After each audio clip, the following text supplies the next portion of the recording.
से जुड़ी, संघ से जुड़ी कुछ ऐसे संगठन हैं जो लगातार इस प्रकार के एजेंडे को आगे बढ़ा रहे हैं, जिससे विद्वेष फैल रहा है समाज में। घर वापसी क्या है? जिन लोगों को धर्मांतरण कराया गया था, अगर वो स्वेच्छा से घर वापस आना चाहते हैं, अगर स्वेच्छा से आना चाहते हैं, कोई दबाव नहीं। आप कह रहे हैं कि धर्मांतरण बगैर किसी दबाव के, बगैर किसी लोभ लालच के होना चाहिए, और आप जो घर वापसी करते हैं उसमें ये नहीं होता। आप गलत बोल रहे हैं। देखिए, तुम्हें राशन कार्ड और आधार कार्ड मिलेंगे, ये प्रलोभन नहीं है। हर महीने 50 लाख रुपए का खर्च है 1000 परिवारों का धर्म परिवर्तन कराने का। इतना पैसा लग रहा है और आप कह रहे हैं स्वेच्छा से घर वापसी हो रही है। 40 बच्चे नहीं 4 बच्चे पैदा करो, औरत के नाम पे धब्बा है ये बात। एक महिला से कहना कि 4 बच्चे पैदा करो, 40 बच्चे पैदा करो, औरत मशीन नहीं है ना बच्चा पैदा करने की। जो बातें आप कर रहे हैं, क्या राम जी ने ऐसा करा है जैसा आप कर रहे हैं? अरे राम जी के आदर्शों पे चल रहे हैं। आपसे ज्यादा प्यार मैं राम जी से करता हूँ, लेकिन इसका मतलब ये नहीं। हेलो दोस्तों, स्वागत है फिर से एक नई वीडियो में। आज हम बात करेंगे कुछ ऐसे सवालों की जो जनता ने पूछे और एंकर ने भी पूछे। किससे? योगी आदित्यनाथ जी से। तो ऐसे ऐसे सवाल थे जिसको देखने के बाद उनके पसीने छूट गए। ओ हो क्या बात भाई। ऐसे सुनते हुए सवाल उनको जवाब देना उनको मुश्किल हो गया। जैसे कि एक बच्ची या एक जैसे कह सकते हैं लड़की 40 बच्चे पैदा कर ओ। तो ये कुछ ऐसे सवाल थे जिन पर योगी आदित्यनाथ जी थोड़े से घबराए नजर आए।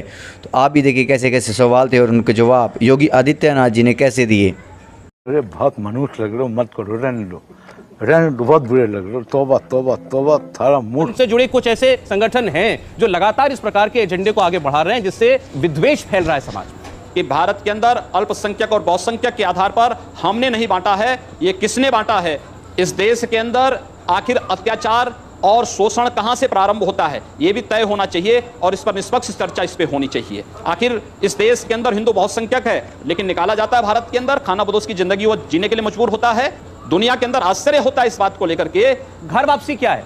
जोर जबरदस्ती से जिन लोगों को धर्मांतरण कराया गया था, अगर वो स्वेच्छा से घर वापस आना चाहते हैं, या घर वापसी है, धर्मांतरण नहीं। अगर स्वेच्छा से आना चाहते हैं, कोई दबाव नहीं, कोई लोभ लालच नहीं, तो क्या नाचो में? लेकिन धर्मांतरण में छल है, छद्म है, धोखा है। आप क्रोनोलॉजी समझ लीजिए। अच्छा, आप कह रहे हैं कि धर्मांतरण बगैर किसी दबाव के, बगैर किसी लोभ लालच के होना चाहिए, और आप जो घर वापसी करते हैं उसमें ये नहीं होता। आगरा में 300 लोगों का धर्म परिवर्तन कराने का प्रयत्न हुआ।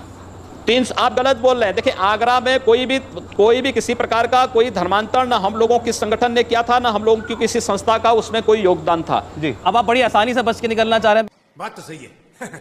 दौड़ना तो पड़ता है। मामला समाप्त आसानी से नहीं। आगरा के 300 लोग थे जो कि नमाजी टोपी बांधे हुए वहां पर बैठे हुए थे और हवन हो रहा था, टीका लगा हुआ था। उसके बाद ये कहा गया कि इनका धर्म परिवर्तन कराया जा रहा था और ये स्वेच्छा से कराया जा रहा था। अगले दिन वो क्या बयान देते हैं? धर्म परिवर्तन नहीं, वो घर वापसी चाहते थे। घर वापसी चाहते थे। उन्होंने घर वापसी कहते हैं, लोग धर्म परिवर्तन कहते हैं। उन्होंने स्वयं मंदिर भी बनाया वहां पे। उन्होंने अगले दिन ये कहा कि हमें तो ये कहा गया था कि तुम्हें राशन कार्ड और आधार कार्ड मिलेंगे, ये प्रलोभन नहीं है। हर महीने 50 लाख रुपए का खर्च है 1000 परिवारों का धर्म परिवर्तन कराने का। 8 से 10 लाख रुपए तो सिर्फ पेट्रोल डीजल पर सिर्फ पश्चिमी उत्तर प्रदेश में खर्च करते हैं हर महीने। इतना पैसा लग रहा है और आप कह रहे हैं स्वेच्छा से घर वापसी हो रही है। लोभ लालच में नहीं ना, और हर वक्तव्य का खंडन नहीं किया जाता है। मैं आपसे पूछना चाहूंगी कि 40 बच्चे नहीं 4 बच्चे पैदा करो, औरत के नाम पे धब्बा है ये बात। मुझे लगता है कि आपको भारत की संत परंपरा और इसी परंपरा की जानकारी नहीं है, और उसके बारे में पहले जानकारी ले लीजिए और तब जाके वक्तव्य देती तो अच्छा रहता है। जी ठीक है। वो ये कह रही हैं कि एक महिला से कहना कि 4 बच्चे पैदा करो, 40 बच्चे पैदा करो, औरत मशीन नहीं है ना बच्चा पैदा करने की। खत्म, bye bye, tata, goodbye, गया। कहा कि अल्पसंख्यकों में असुरक्षा है, चिंता है, और ये सब कुछ हुआ है घर वापसी, लव जिहाद, चर्च पर हमले, इन जैसे मुद्दों की वजह से। जो बातें आप कर रहे हैं, आगरा में एक चर्च पर हमला हुआ तो पता लगा कि एक ईसाई महिला का कोई प्रेमी था, उसने हमला किया था। अब उसके लिए आप हिंदू समाज को और सरकार को दोषी ठहराएं, तो मुझे लगता है कि स्वयं आप विकास के एजेंडे से स्वयं हट रहे हैं और आम जनता का ध्यान विकास के एजेंडे से भटका रहे हैं। चलिए ठीक। मैं आपसे एक प्रश्न पूछना चाहता हूँ, क्या राम जी ने ऐसा करा है जैसा आप कर रहे हैं? अरे राम जी के आदर्शों पे चल रहे हैं, आपको भी राम जी से आदर्श उनके आदर्श मुझे राम जी से आपसे ज्यादा प्यार मैं राम जी से करता हूँ, लेकिन इसका मतलब ये नहीं है मुसलमानों ने यहाँ 700 साल हुकूमत की है। अगर धर्म परिवर्तन का ये जो आप कह रहे हैं तो ये सारे यहाँ मुसलमानों के, मुसलमानों ने हमेशा ही प्यार और मोहब्बत से काम लिया है और हम भी उसी में से हैं, हम भी हिंदुओं में से हैं। हम कोई आपको अपना डीएनए जांच कराना चाहिए, किसी हिंदू का डीएनए नहीं। हाँ जी दोस्तों, कैसी लगी ये डिबेट शो?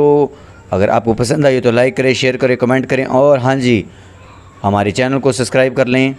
धन्यवाद।